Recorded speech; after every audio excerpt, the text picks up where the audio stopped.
pemimpin kita menyuruh kita ini dalam suasana COVID-19 ini susah semuanya, maka marilah kita utang 5 juta per orang, pakai bunga, walaupun bunganya sedikit. Ngapain diikutin makan bunga? Riba itu. Ngapain diikuti? Udah susah disuruh utang lagi. Aneh ini negara ini. Utang itu menyengsarakan kata Nabi. Giliran udah susah nih COVID-19, pemerintah menawarkan utang juga. Utang. Beri gratis rakyatmu yang miskin. Saya tentu karena nggak minta dengan negara. Tapi yang miskin-miskin beri dong. Beri apa? Ya beri bantuan. Masa diberi utang? Perintah taat kepada Allah, Rasul, dan diikuti juga perintah taat kepada penguasa atau ulil amri. Bagaimana kita menerapkan ketaatan kepada penguasa dalam masa seperti ini? Taat kepada Allah tanpa reserve, nggak ada alasan. Oh, ini sama Allah 100% aja. Mau masuk akal, mau nggak masuk akal, kalau perintah Allah kerjakan aja. Sedekahkanlah hartamu, nanti aku akan beri sedekah kepadamu. Kan nggak masuk akal itu. Anfik, yunfik ilaik. Kamu sedekah hartamu, buang hartamu kepada orang, Allah akan memberi kembali kepadamu. Minimal 700 kali lipat, 10 kali lipat. Masa saya memberi harta kok malah harta saya bertambah? Menurut akal. Menurut Allah, anfik yunfik ilaik. Kamu sedekah, kamu akan mendapatkan minimal 10 kali lipat dari Allah. Walaupun bertentangan dengan akal, kalau Allah yang bilang taati aja, tanpa reserve itu. Begitu juga Rasulullah. Kalau Rasulullah sudah katakan, walaupun bertentangan dengan akalmu, kerjakan aja, karena Rasulullah nggak mungkin menipumu. Wa ma yantiqu 'anil hawa in huwa illa wahyu yuha. Nabi tidak bicara dengan hawa nafsu, tapi Nabi bicara dengan wahyu yang dituntunkan Allah kepada beliau. Begitu. Oh, Nabi udah perintah, kerjakan aja lah. Makan dengan tangan kanan, jangan dengan tangan kiri. Kerjakan aja. Walaupun saya kidal nih, saya kidal. Kidal pun kau kidal, tapi makan tangan kanan. Minum tangan kanan, walaupun kamu kidal. Saya kidal saya. Kecil saya kidal saya. Tangan kanan saya dengan kiri sama besarnya. Tapi ibu bapak saya mengajarkan, jangan nak, makan tangan kanan, minum tangan kanan. Saya bisa menulis tangan kiri.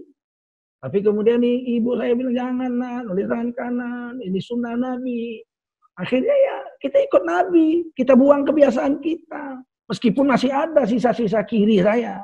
Tapi karena sudah tahu sunnah, akhirnya ya buang akal ini, ikut Nabi aja kanan. Ah, begitu. Ulil amri bagaimana? Ulil amri itu beda perintahnya. Ati'ullah, pakai ati'u. Wa ati'ur rasul, taatlah pada Allah, taatlah pada Rasul. Giliran ulil amri enggak diulang. Wa ati'u ulil amri enggak ada. Ati'ullah, diulang lagi. Ati'ur rasul, taatlah pada Allah, taat pada Rasul.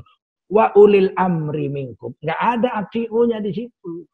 Dan ulil amri minkum, pemimpin di antara kamu. Minkum, bukan minhum, bukan dari mereka. Minkum, dari kamu, orang beriman, orang soleh, orang bertakwa. Bukan orang durhaka, orang fajir, durhaka. Bukan umarok yang durhaka. Bukan umarok yang maksiat. Apalagi umarok yang munafik. Apalagi umarok yang kafir. Nah, begitu. Kalau pemimpin kita menyuruh kita ini dalam suasana COVID-19 ini susah semuanya, maka marilah kita utang 5 juta per orang, pakai bunga, walaupun bunganya sedikit. Ngapain diikutin makan bunga? Riba itu. Ngapain diikuti? Udah susah disuruh utang lagi. Aneh ini negara ini. Utang itu menyengsarakan kata Nabi. Giliran udah susah nih COVID-19, pemerintah menawarkan utang juga. Utang. Beri gratis rakyatmu yang miskin. Saya tentu karena nggak minta dengan negara. Tapi yang miskin-miskin beri dong. Beri apa? Ya beri bantuan. Masa diberi utang? Kita ini jadi kayak orang kafir-kafir barat itu. Dia ngasih utangan aja dibilang loan. Bantuan. Apa loan? Debt, utang. Berbunga lagi. Kok bilang loan? Ini kan penipu ini namanya. Loan itu bantuan. Padahal yang dikasihnya debt, utang. Katakan aja, debt, utang. pakai rente, interest. Nggak mau, bilangnya loan. Bantuan. Kita ini kadang-kadang ketipu. Jadi untuk pemimpin ada garisnya. Kalau Allah nggak ada garisnya. Ikut Allah 100% tanpa reserve. Nggak ada alasan apapun. Patuh sama Nabi tanpa reserve 100%, nggak ada apa-apa. Makan akal kita pun kita pinggirkan. Tapi untuk pemimpin digaris sama Rasul. La ta'ata li makhluqin fi maksiatil khaliq. Nggak boleh taat sama makhluk. Pemimpin siapalah. Orang tua kandung pun nggak boleh taat. Kalau dalam rangka melawan Allah sang pencipta.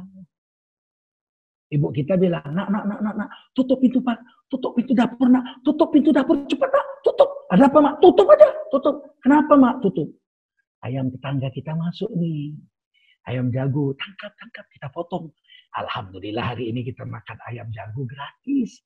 Ayam tetangga. Kita bilang, maafkan saya mak, itu mencuri Allah dan Rasulnya. Mana mak? Buka pintu dapur, usir ayam orang. Walaupun ibu kita marah sama kita, karena kita tidak ikut bersekongkol mengurung dan menyembelih ayam tetangga yang diperintah ibu kita, Allah dan Rasulnya senang sama kita. Nggak marah. Kukutuk kau seumur hidup, kata ibu kita. Nggak berlaku itu. Kau anak durhaka. Kukatakan kunci pintu itu tutup supaya kita bisa makan ayam tetangga ini yang masuk rumah kita. Kamu telah durhaka kepadaku, melawan perintahku. Kukutuk kau seumur hidup. Nggak berlaku itu. Karena kata Rasul, tidak boleh taat sama makhluk dalam rangka bermaksiat kepada Allah. Itulah garis yang bisa kita berikan untuk pertanyaan Bapak tadi, bahwasanya taat kepada Allah, taat kepada Rasul, taat kepada pemimpin itu tidak sama kelasnya. Dan yang kedua tadi masalah yang ditanyakan tentang COVID tadi ya, dalam masalah pemerintah pusat dan pemerintah daerah ini. Ya itu tadi, kalau pemerintah itu instruksinya melawan aturan Allah, nggak usah diikuti. Begitu saja. Terima kasih. Baik ya, terima kasih atas penjelasan dan mudah-mudahan dari Bapak Imran ini insya Allah puas dengan jawaban yang sangat gamblang dari Ayahanda.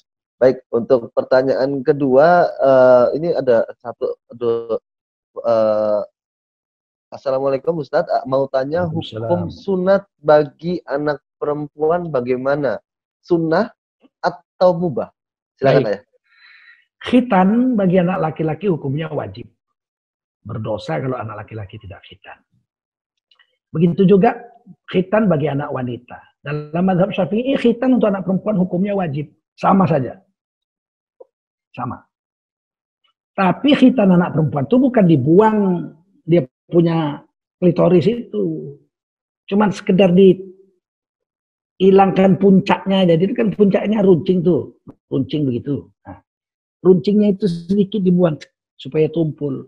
Itu aja. Kalau di Afrika kan dikorek itu klitorisnya dibuang sehingga cacat. Itu tidak boleh. Malah itu dalam Islam diharamkan. Jadi dia, maafkan saya, itu namanya klitoris itu begini bentuknya. Runcing. Nah kalau dalam Islam, dalam mazhab Syafi'i, wajib itu disunat, runcingnya itu ditumpulkan sedikit. Sekedar berdarah aja sedikit. Sudah selesai. Wajib hukumnya. Dalam mazhab Hanafi, khitan bagi anak perempuan adalah afdol, kehormatan.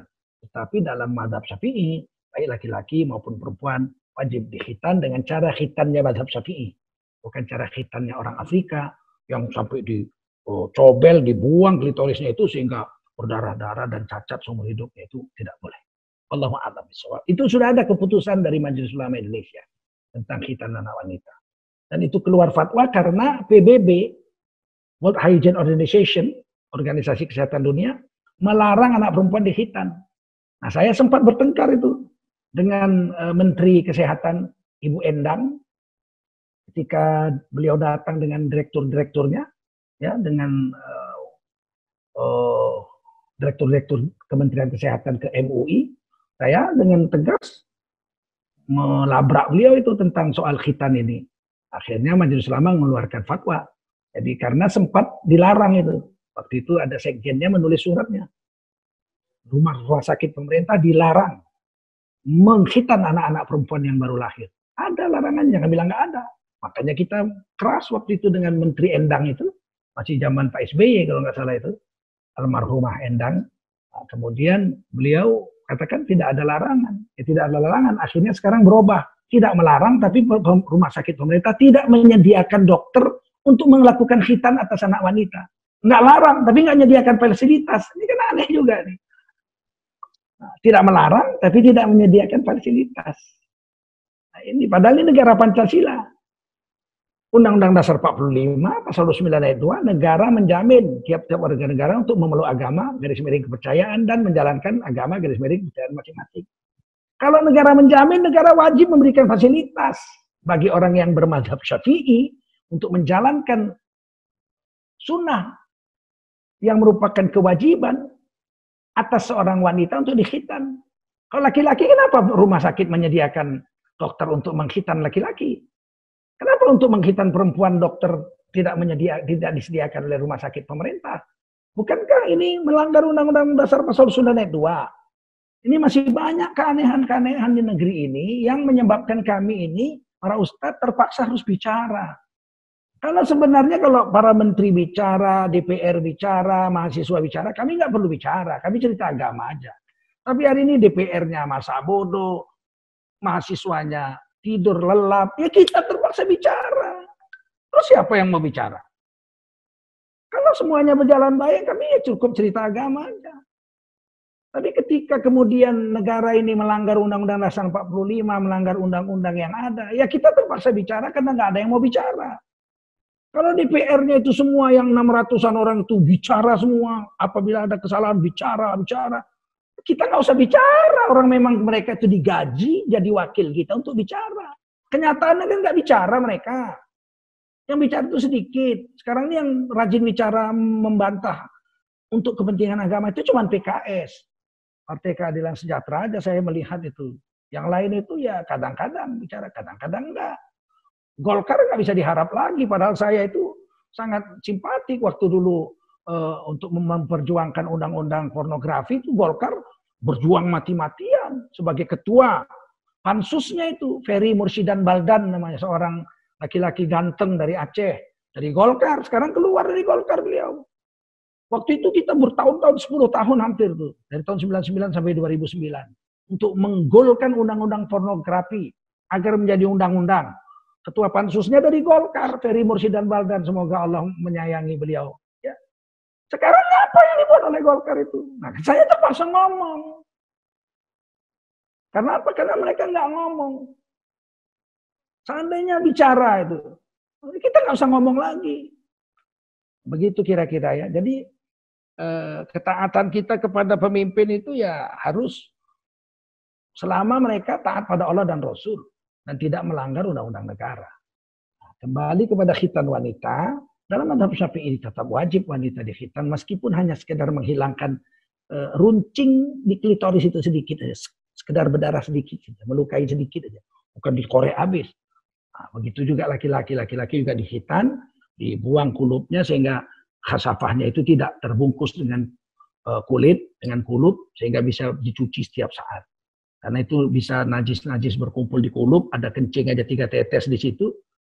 Kalau kita nggak khitan, sholat kita nggak sah karena kita menanggung najis, ada 3 tetes kencing yang ada di kulup yang sudah keluar dari farji kita. Inilah yang bisa saya jawab tentang hukumnya khitan dan bagaimana kita menyikapi hal ini terhadap pemerintah Republik Indonesia yang sekarang tidak melarang khitan wanita, tetap mula-mula melarang. Saya baca suratnya dari Sekjen Kementerian Kesehatan, tapi sekarang tidak melarang katanya, tapi tidak menyediakan dokter dan perawat untuk mengkhitan anak wanita. Ya kita buat sendiri. Sampai pemerintah melakukannya. Kalau saya dengan kesempatan bicara ini saya protes. Menurut Undang-Undang Dasar Pasal 29 ayat 2 negara wajib menjamin. Kalau menjamin sediakan, jangan pura-pura. Kami tidak melarang tapi nggak menyediakan. Giliran khitan laki-laki kenapa disediakan dokternya, perawatnya? Padahal kan sama hukumnya. Nah, ini yang perlu kita waspadai dan kita perlu bicara. Saya tidak khawatir. Sedikit tidak takut saya membicarakan yang hak ini. Ini adalah kewajiban ulama, kewajiban guru. Tapi kalau ada yang bicara yang lebih berhak, DPR misalnya, kami nggak bicara. Mereka nggak bicara, kita yang bicara. Ya Allah ya Basir, ya Sami'u ya Alim, ya Hayyu ya Qayyum birahmatika astaghith. Assalamualaikum warahmatullahi wabarakatuh. Kaum muslimin muslimat dimanapun Anda berada, mari kita bantu dan sokong perjuangan dakwah, pendidikan, dan santunan duafa kaum yang lemah dan orang-orang miskin yang dikelola oleh Yayasan Barokah Sumatera Utara melalui rekening Bank Syariah Mandiri nomor rekening 762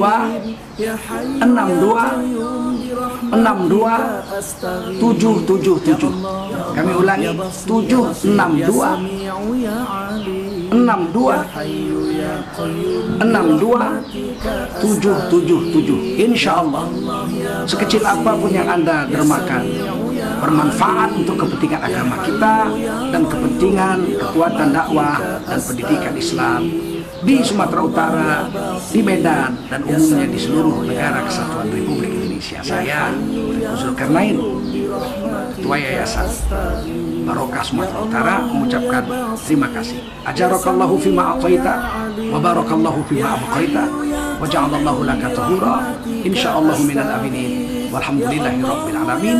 Wassalamualaikum warahmatullahi wabarakatuh. Ya Hayyu ya Qayyum birahmatika astaghith. Ya Allah, ya Allah, ya Basir, ya Basir, ya Sami'u ya Alim, ya Hayyu ya Qayyum birahmatika astaghith. Ya Allah, ya Basir, ya Sami'u ya Alim, ya Hayyu ya Qayyum birahmatika astaghith. Ya Allah, ya Basir, ya Sami'u ya Alim, ya Hayyu ya Qayyum birahmatika astaghith.